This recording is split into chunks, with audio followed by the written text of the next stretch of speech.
DW Africa Link. Every year, powerful private sector leaders and heads of state rub shoulders in Davos, a town in the wintry Swiss Alps. It is an important yearly ritual organized by the World Economic Forum.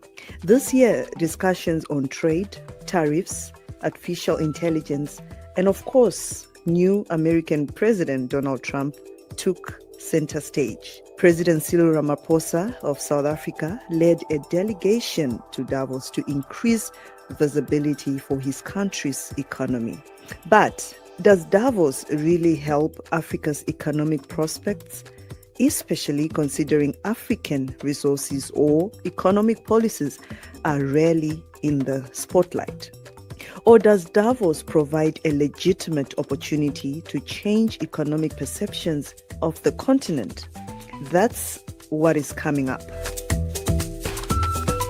My name is Josie Mahachi. Welcome to Africa Link, the podcast that connects you to the stories that matter from Africa. Africa Link, every weekday here on DW. Another man at the World Economic Forum is South African Wamkele Mene. He is the Secretary General of the African Continental Free Trade Area, and he has a massive job on his hands. For context, this trade area, which started in 2021, is a really big deal, literally and figuratively. With 55 countries, 1.3 billion people, and combined GDP of around $3.4 trillion, the African Continental Free Trade Area is the largest free trade area in the world. 54 of the 55 African countries have signed the agreement, with 44 ratifying it. Analysts believe this trade pact, if fully implemented, can kickstart industrialization and diversify African economies. Striking deals and building business relationship is a part of Mene's job. And my colleague Ashutosh Pandey sat down with Wamkele Mene for an exclusive interview during the World Economic Forum Summit in Davos, Switzerland. Mr. Mene, thanks a lot for joining us for this conversation. I wanted to ask you about your impressions of Davos. You were coming back to Davos. How is Africa being represented in terms of the topics being discussed here and in terms of the people that you're meeting? Well, we have always a challenge as the African continent when we are here, and that is to reinforce a positive signal of the African continent, and that is from an investment point of view. As you know, many people around the world, the perception of Africa is that the risks of investing are very high, the risk premium is very high, the cost of investing is high. So we take the opportunity at the World Economic Forum to address these perceptions and to provide really the reality of the African continent, and we certainly are doing that in this during this session of the World Economic Forum. Yeah, over the years, you would agree that Africa's presence has actually become stronger here in Davos. It's represented in terms of the guest list and also in terms of the participation on this main street here in Davos. Do you think Africa is now succeeding in telling its story in its own voice to investors? I think certainly there has been a change in the willingness to listen to the reality on the African continent. I think that our presence here does make a difference, so that investors realize that the whole of the African continent is not one big investment risk rather, that there are opportunities, and that the opportunities are across the regions of the African continent. Obviously, we are realistic about the challenges that remain, the cost of infrastructure, the cost of transport and logistics. These continue to be high. Instability in some cases.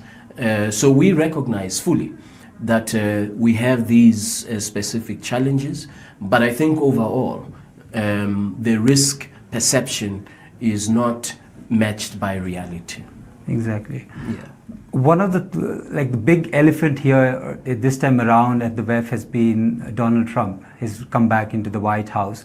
How do you foresee the next 4 years for Africa with Donald Trump at the helm of the US? Well, I think we can base it on past experience. The next 4 years will be based on what we know of the previous term in office. So I don't think that anybody is in for a surprise anymore. What we have to focus on as the African continent is an economic strategy that will ensure that we continue to accelerate industrial development, continue to accelerate intra-Africa trade, because this is where Africa's growth opportunity lies. It doesn't lie in export markets outside of the African continent, where we are able to consolidate an export market in Africa. That is sufficient for the African continent. Obviously, we are not going to disengage from the global economy, but the point I'm making is that if you look at substantial economies and economies that contribute significantly to global GDP, their growth points started when they were focusing on building a domestic market. China, India, the African continent, we are similarly populated. Therefore, there are lessons for us to learn from their experience, and that therefore, if we take those lessons, it means that whoever is sitting in the White House or in Brussels or wherever else doesn't really matter if we've built a strong enough domestic market that will sustain Africa's growth. You mentioned intra-Africa trade, and that's where your organization comes into play. Yes. It's an ambitious free trade area. If you the Africa Continental Free Trade Area is it's so huge, 3 trillions in GDP. We are talking about 1.3 billion people. How do you rate the progress of this entire free trade area in terms of how many countries are joining, what types of tangible benefits you're already seeing? When we came to WEF, summer WEF, a few years ago during COVID, at that point, we were 1 year into the implementation of the agreement. As we speak today, there are 48 countries in Africa out of 55 that have ratified the agreement. In other words, there are 48 countries that are eliminating, reducing intra-Africa trade, barriers to investment, trade in goods, trade in services. The political commitment, the political momentum certainly is very, very strong. We have concluded all of the legal instruments of the agreement, what we refer to as the protocols. All of those have been concluded. We are now fully in implementation mode. And finally, which is most gratifying, we see trade happening. We see goods transiting borders on the basis of preferences of the AfCFTA. Obviously, the volumes are not as high as we would like because it is early days, but we do see particularly small medium enterprises, which is very, very encouraging. Small medium enterprises that are taking advantage of this market which is presented by the AfCFTA. A long way that we still have to go, but we've come a long way. Yeah. What's working for this trade deal, and what are the challenges? Why some would say that it's happening at its own pace, which is, are you satisfied with that? Firstly, are you satisfied with the rate at which it is actually growing, or could the pace be faster, or is it something because it's just so big that it's just normal for a trade deal as big as this to take its own course and time? I think, if you look at the European Union, and the economic progression in terms of integration of the European Union from 1947, it took a very, very long time. And there's fewer countries. The AFCFTA is 48 countries, and soon, by the end of this year, will probably be 52, 53 countries that ratify the agreement. The complexities in terms of economic policies of these countries, the macroeconomic imbalances, the differentials in levels of industrial development, all of these factors contribute to an incredibly complicated and complex project to try to move all of these countries in the same direction, given the differentials that I've just pointed out to. However, I should say that with all of these tensions in terms of economic policy, we have been able to achieve policy consensus on a number of very, very vexing issues. Take, for example, industrial development, manufacturing of vehicles. This is an area where potentially many countries in Africa can benefit from, but they are not at that level of industrial development where they could have a viable auto industry at this point. Only two countries, mainly South Africa, Morocco. However, what we have agreed is that we need a roadmap, shortest time period, to set out how we're going to ensure we have a continental industrial development strategy that benefits all countries in Africa. Whether you have a population of 1.2 million people or 5 million people, we have to develop continental value chains that will benefit all African countries, so that these tensions that I pointed to, the differentials in levels of economic development, don't spill over over time, where the agreement loses credibility because only a few are benefiting from it. But we have looked at the history of the European Union and how it got it right, and of course where mistakes were made in the EU, but in general, I believe that we're moving in the right direction. If you look at other global fora for trade negotiations, very, very difficult to achieve consensus in 25 years. Exactly. We have managed to reach consensus on these very difficult economic policy issues in 5 to 6 years. So we've made good progress. Yeah. You mentioned the small and medium size enterprises. Could you give us some examples of how these enterprises are benefiting because of the pilot project that the pilot phase of this trade deal is happening? Yes. Just small examples of maybe a farmer in X country benefiting by selling it in a country Y. Well, absolutely. I mean, this is Africa's economy relies, creates about 450, in excess of 450 million jobs, small, medium enterprises, contributing over 60% to Africa's GDP. So that is Africa's economy. It's not necessarily the large corporations. It is SMEs. Mm-hmm. To the extent that we can get SMEs to benefit from this agreement, I believe we will see more innovation, more job creation, and enhanced levels of competitiveness, particularly by young people. So in Kenya, for example, the first trade that happened, the government of Kenya had arranged cooperatives, smallholder farmers into cooperatives who traded, who exported tea, so that is value-added production, exported the tea to Ghana. Similarly, in Rwanda, we saw SMEs that are owned by women exporting cosmetics to other parts of the African continent. So these are examples of the targeted interventions that we should and have made, we should make and have made to make sure that we bring on board small, medium enterprises across the African continent and across the regions of Africa. That's where I believe 20 to 30 years time from now, we will see the real benefits of this trade agreement. Yeah.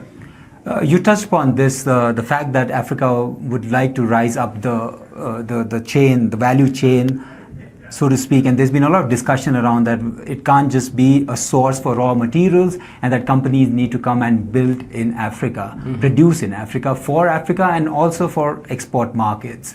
How does this trade area play into this ambition? We will not be able to achieve value-added export capacity if we are not a consolidated market, intra-Africa market. So the value proposition we make to an investor is that once you invest in one AfCFTA country, you have access to 47 other markets. You have access to one of the fastest growing regions in the world, second or third fastest growing region in the world. And so there is a value proposition for trade that will lead to investment, and investment that will lead to trade within the African continent. It's interesting because there are many around the world, whether it's South Korea or Japan, there are many corporations that are looking at Africa as the next growth point for them in terms of their market expansion strategies. There are some corporations in Korea that don't have a presence at all on the African continent. And so as they are looking for new growth points, the African continent is certainly a very compelling investment proposition. However, we have to make sure, we as Africans will have to make sure that we implement these trade rules, we abide by the trade rules, we open the markets as we said we would, we apply dispute settlement rules where there may be disputes either in investment, competition, whichever area you may be thinking of, to position the continent for investor attractiveness. We are also finding it very, very encouraging that big technology companies are looking at Africa's digital economy and the opportunities that investing in digital public infrastructure, that the opportunities that those are creating. We know that in about 15, 20 years' time, Africa's combined digital economy will be in excess of $100 billion. There are opportunities to invest in data processing centers. There are opportunities to invest in a range of technology-enabled financial services or banking services. All of these opportunities are embedded in a common market. And so we are very optimistic about the prospects for the future. You mentioned the digital economy, and that's a field where Africa does have a lot of potential, simply for the fact that Africa on the technology front has found solutions, homegrown solutions for its population at multiple levels, in multiple parts of the society. I just wanted to ask you, there's a lot of buzz here around artificial intelligence. But at the same time, Africa is, according to the IMF, is not that well prepared to take advantage of the benefits of AI. How do you see that? Well, I think that whether we are talking about artificial intelligence, cross-border movement of data for commercialization, for commercial purposes, data protection, all of these different components of a digital economy, the continent of Africa has a very unique opportunity to leapfrog because we don't have the legacy challenges. In some respects, our lack of infrastructure previously is now an advantage because we're able to deploy technologies that are forward-looking. If you take, for example, mobile banking, the technology is the innovation that was introduced almost 2 decades ago. And almost with limitation that you had. With and you all of wanted the a solution. limitations Yeah. that were there. Yeah. All of the limitations that were there. So I think similarly, even with artificial intelligence, as we see more and more investment in digital infrastructure, I think the continent of Africa will similarly be able to leapfrog and be as competitive. Google has just established an AI center in West Africa.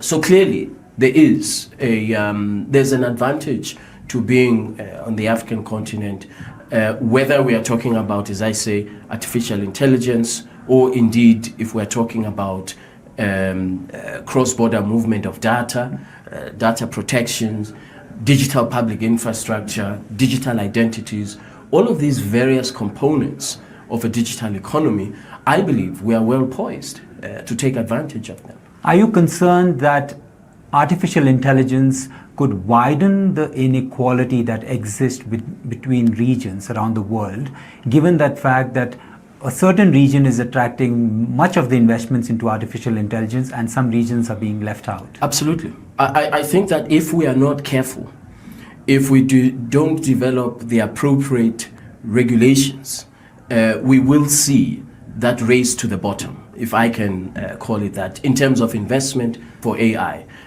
We will see large sums of investments going to regions of the world that already have the advantage of pre-existing flows of investment. So that's why we have worked very, very hard to develop the first of its kind, the protocol on digital trade, which includes emerging technology, AI, to establish an environment where the market is open for investors to invest in AI, to invest in digital technology in Africa with a view to innovation for emerging technologies. We have already done that in the protocol on digital trade. What we are waiting for now is for the investors to come and invest in Africa, establish these platforms in Africa so that the entire economy of Africa and the investors themselves can benefit. And that's been a challenge, like where we see a potential in this whole continent and the way it's growing, it's one of the fastest growing regions around, according to IMF, but still in the end, the decisions to invest are not being made as quickly as you would like. Yes, and when we talk to investors, for example, here at the World Economic Forum, they'll say, well, first establish the regulatory framework to give us confidence, and then we will come. So we've called their bluff. We now have a protocol that establishes exactly that regulatory framework, which we believe should enable investors to have the confidence they need to invest, whether it is AI, mobile-enabled banking services, fintech, blockchain, exactly. All of these different areas. Yeah.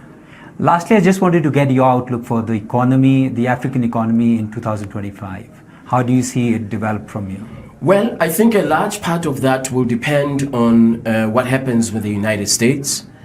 We hear that there may be tariffs that are imposed on certain countries, and obviously an imposition of tariffs to a country or a region that is, say, Africa's largest export partner will have an impact on us.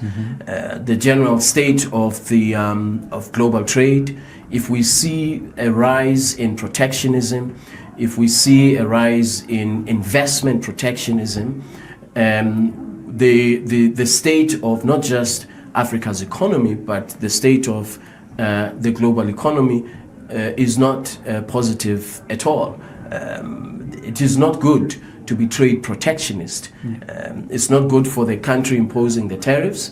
It's not good for consumers in that country. It certainly is not good for the country from whom the imports are coming from. As for the continent of Africa, that's why we have to accelerate our efforts to ensure that we boost intra-Africa trade so that we provide some degree of insulation from what is about to happen. Okay. Thanks a lot, Mr. Mene, for your Good. time. Thank It's you. a pleasure talking to you. Thank you very much. Thank you. Africa is changing. Don't get left behind. Tune in to Africa Link. That was DW's Ashutosh Pandey talking to South African Wamkele Mene, Secretary General of the African Continental Free Trade Area. That's it for this edition of Africa Link. Remember, you are not just a listener, but a crucial part of our community, and your engagement can shape the direction of our discussions. Your insights are invaluable, and please tell us what you think of the podcast, and if you have any suggestions of other topics that you'd want us to tackle and include in our podcast lineup, please do so. Remember to follow so you can catch all of the Africa Link podcast episodes. This podcast was co-produced and edited by Kai Nebe. My name is Josie Mahachi. Thanks for listening. Until the next one, it's bye for now.